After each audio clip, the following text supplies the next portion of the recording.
Welcome back to another episode of Rock Boys Football. Dabo Swinney, the Clemson Tigers, heading on the road to play Wake Forest in what is basically just another home game for this Clemson program. As a Wake Forest alum, I've been to plenty of these Wake Forest Clemson games in Winston-Salem. The Clemson fans travel phenomenally well to this football game. I would expect the same thing this Saturday. You look at this Clemson team, I feel like a lot of the national media, a lot of college football fans in general, just kind of crumpled up this Clemson team and put them in the trash can after what they saw week one against Georgia.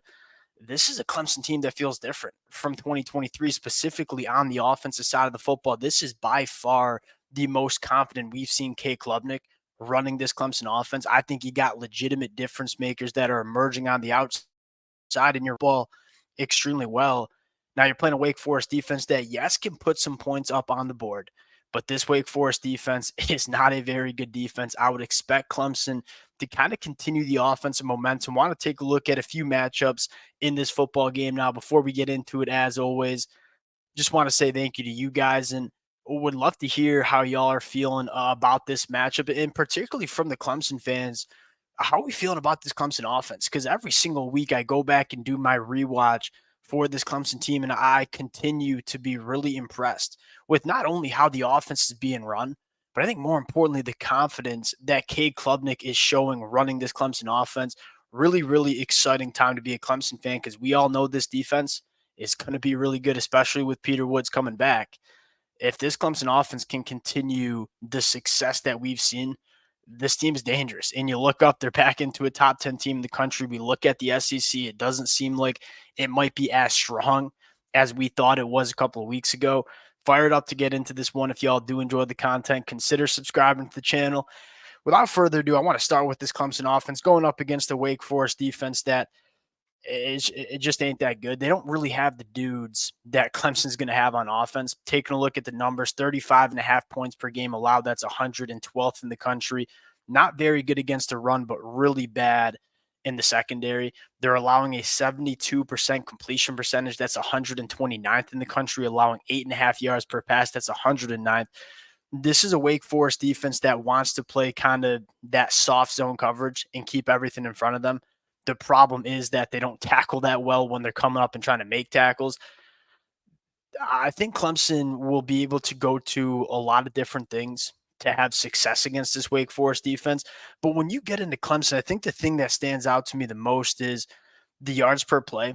7 yards per play is 11th in the country. We were banging the table for this Clemson offense to be a little bit more explosive heading into 2024. That's exactly what we've gotten.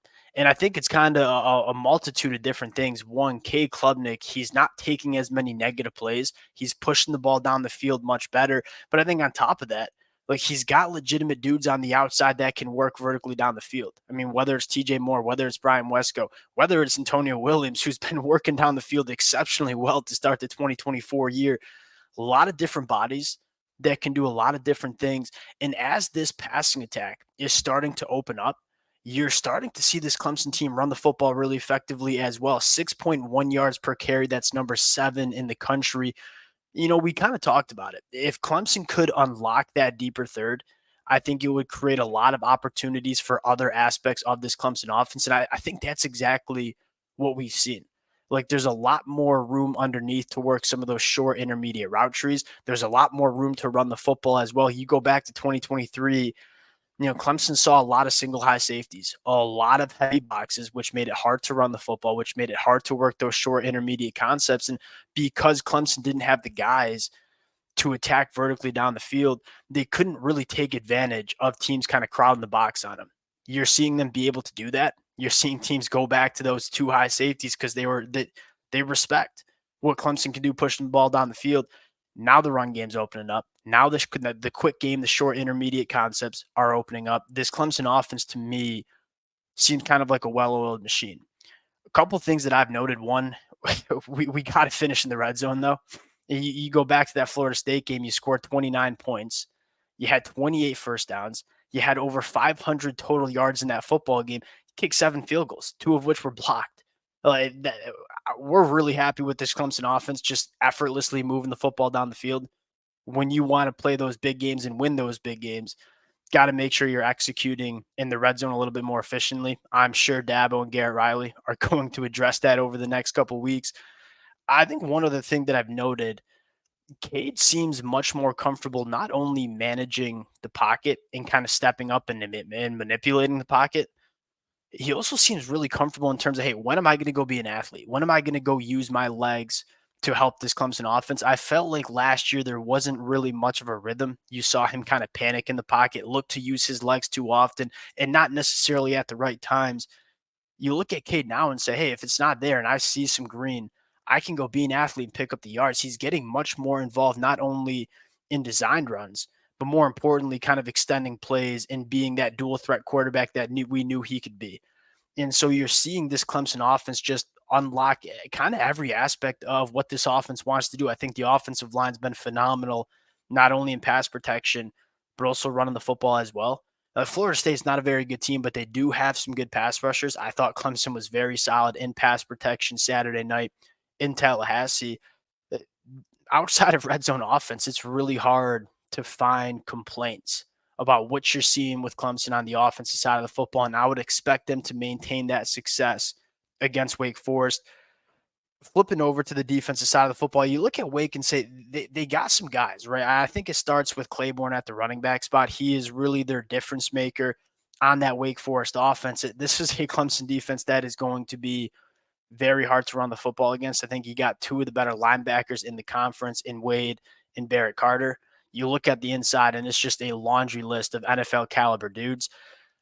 Peter Wood's coming back. And again, this Clemson defense has been solid. I think there's another level. I think that another level can be attained with Peter Woods coming back into the rotation. They kind of just got his feet wet. I think he played 22 snaps in that Florida State game. They're going to start ramping Peter Woods up and getting him back to kind of that Peter Woods we saw as a true freshman. Not really worried about this Clemson front seven. One of the things that I kind of want to note, though, is we talked about the depth at the edge rusher position potentially stepping up. And I was a little critical of guys like AJ Hoffler and Jaheim Lawson. That was by far the best game we've seen from Jaheim Lawson coming off the edge. I mean, he was doing whatever he wanted to those offensive tackles at Florida State. Now, granted, Florida State offensive tackles have not been very good this year. It was nice to see Jaheim Lawson kind of build some confidence. I mean, you saw a little bit of the athleticism and juice off the edge, but you also saw a lot of power in the hands, really good against the run as well. That's one of those storylines that you're continuing to monitor if you're Clemson. If you want to go beat Miami in the ACC championship game, if you want to make a run in the college football playoffs, you want to make sure you're deep on the defensive line. You're really deep on the inside. I think got no concerns about the depth on the inside of the defensive line. I think the bigger question was the edge rusher position with Peter Woods coming back, with Jaheim Lawson playing the way he just did against Florida State. I think you're feeling pretty good about that. Secondary has been solid. And again, I think what's exciting about the secondary, it's only going to get better. You got a lot of young cats playing in the secondary. They're just going to continue to get better as the season goes on. Taking a look at this matchup and I guess the pick of the game here, it's really hard not to see Clemson going on the road here and covering the points, right? 3 touchdowns. This is going to be a home game for Clemson. It's going to be a home field advantage that I think works in Clemson's favor. But I think more importantly, it's really hard for me to see Wake Forest having a ton of success on offense just because I don't think they have the guys on the offensive line to deal with this Clemson front seven.